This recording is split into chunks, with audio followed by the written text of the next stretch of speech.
Memang Bapak Ibu Saudara, bicara tentang percaya, bicara tentang tetap percaya, itu bukan hal yang mudah. Mungkin kita bisa memuji Tuhan, kita bisa katakan aku percaya. Mungkin kita bisa berkata kepada sesama kita, aku percaya kepada Tuhan. Tetapi persoalannya ialah Bapak Ibu Saudara, apakah kepercayaan kita kepada Tuhan, atau tetapkah kita masih percaya kepada Tuhan? Menurut saya itu bukan perkara yang mudah seperti kita ucapkan. Seringkali kita ucapkan. Kenapa? Karena memang natur manusia itu selalu menuntut bukti. Ya toh? Bapak Ibu Saudara, biasanya kalau natur manusia itu, kalau dia mau meyakinkan orang atau dia ingin supaya diyakinkan orang dan dia percaya kepada orang, dia selalu meminta bukti. Taruhlah kalau sepasang muda-mudi yang sedang jatuh cinta, biasanya begitu. Kalau mereka saling jatuh cinta, pasti mereka bilang, kalau you love me and I love you, maka harus ada buktinya. Nah, ini bukti ini yang perlu ditafsirkan. Ini kalau bilang I love you, you love me, kemudian dia minta bukti, nah ini gawat. Ini perlu ditafsirkan secara saksama. Karena bukti yang dimaksudkan di sini bukan hanya bukti secara fisik, artinya memuaskan hawa nafsu, bukan. Saya mengatakan kepada kita, salah satu virus yang berbahaya yang seringkali kadang-kadang kita sepelekan, itulah virus ketakutan dan keraguan-raguan. Inilah ancaman bagi kepercayaan kita. Mengapa orang itu tidak percaya, atau mengapa orang itu tidak tetap percaya? Oleh karena dia diliputi oleh ketakutan, dia diliputi oleh keraguan-raguan. Bapak Ibu Saudara, tidak ada kata lain, berhentilah hidup dalam ketakutan, berhentilah hidup dalam keraguan-raguan. Karena ketakutan atau keraguan-raguan itu membunuh kepercayaan kita kepada Tuhan. Sehingga Bapak Ibu Saudara diberkati oleh Tuhan, tidak ada kata lain bagi kita. Kalau Bapak Ibu dan saya, kita mau tetap atau kita percaya dan tetap percaya kepada Tuhan, maka berhentilah hidup dalam ketakutan demi ketakutan. Kadang-kadang kita melihat sesuatu di depan belum terjadi tapi takut duluan. Akhirnya membuat kita tidak bisa melangkah. Kita bilang tidak mungkin, saya tidak mungkin sampai ke situ.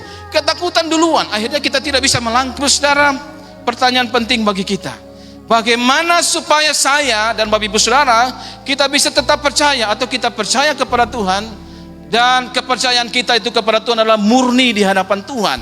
Walaupun tidak melihat atau belum melihat, tetapi aku tetap percaya kepada Engkau. Kita menyampaikan pernyataan iman itu di hadapan Tuhan, dan Tuhan senang dengan kita. Bagaimana caranya? Jangan pernah ragu-ragu, atau berhentilah ragu-ragu. Stop hidup dalam ketakutan apapun. Kita percaya kepada Tuhan, kita tidak tahu apa yang terjadi di depan, tapi kita percaya hari ini Tuhan bersama kita, kita bisa melalui hari ini. Besok Tuhan akan menolong. Dan jangan pernah takut dan ragu sekalipun. Mujizat akan terjadi bagi kita. Yang kedua, jangan pernah mengalihkan pandangan kita kepada Tuhan. Sekali kita pernah melihat Tuhan, sekali Tuhan pernah menampakkan diri kepada kita, sekali kita pernah berjumpa dengan Tuhan, sekali kita pernah bermesraan dengan Tuhan dalam pengertian kita menikmati kasih Tuhan yang luar biasa. Jangan hanya gara-gara persoalan, hanya gara-gara pergumulan, kemudian kita mulai mengalihkan perhatian kita, pandangan kita kepada Tuhan, kemudian kita mulai menunjukkan pandangan kita kepada persoalan itu. Dan Bapak Ibu Saudara, yang ketiga, bagaimana supaya Bapak Ibu dan saya kita percaya dan tetap percaya kepada Tuhan? Mari kita memberi diri dipimpin oleh Roh Kudus. Itu hal yang prinsip. Sudah melihat Tuhan, Tuhan bilang begini, aku mengutus engkau, dan ketika mengutus Tuhan bilang begini, aku akan memberikan penolong, itu Roh Kudus. Bahkan Tuhan Yesus katakan terimalah. Tuhan bilang terimalah. Pertanyaannya, apakah kita terima? Apakah kita memberi diri dipimpin oleh Roh Kudus? Kalau kita memberi diri dipimpin oleh Roh Kudus, kita menerima Roh Kudus itu sebagai penolong dalam hidup kita, maka dijamin kita tidak akan pernah lagi putus asa. Kita tidak akan pernah lagi kecewa. Kita tidak akan pernah lagi mengalami kurang percaya, tetapi kita akan percaya karena ada Roh Kudus yang menuntun kita. Bapak Ibu Saudara, Bapak Ibu Saudara, kalau kita melakukan tiga hal ini, maka Tuhan Yesus berkata begini, berbahagialah orang yang percaya walau tidak, meskipun tidak melihat. Artinya begini, orang yang berhenti hidup dalam keraguan-raguan, orang yang hanya memfokuskan diri kepada Tuhan, yang memberi diri dipimpin oleh Roh Kudus, maka firman Tuhan katakan, Yesus katakan, itulah orang yang berbahagia. Menurut saya, orang yang berbahagia itulah orang yang percaya dan tetap percaya, Tuhan pasti akan memelihara hidupnya, Tuhan akan memberkati dia, apapun persoalan, apapun pergumulannya, pasti Tuhan akan menolong dia. Tapi malam hari ini Tuhan mau kita tetap percaya kepada Tuhan. Maka mari kita berhenti untuk hidup dalam ketakutan, berhenti atau membuanglah keraguan-raguan itu dalam hidup kita.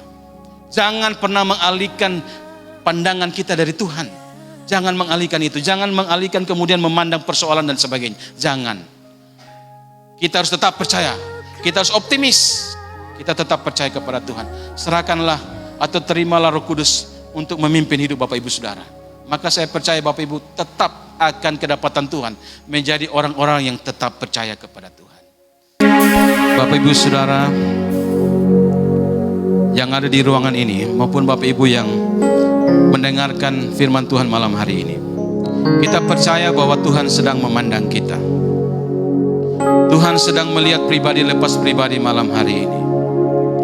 Kalau ada di antara Bapak Ibu, mungkin malam hari ini oleh karena persoalan membuat Bapak Ibu hidup dalam ketakutan, hidup dalam keraguan-raguan. Malam hari ini Tuhan mau melawat Bapak Ibu Saudara. Katakan kepada Tuhan, aku hanya mau percaya dan tetap percaya kepada Engkau Tuhan. Tolong supaya ketakutan, keraguan itu dibuang dari hidupku. Apapun Bapak Ibu Saudara, entah penyakit,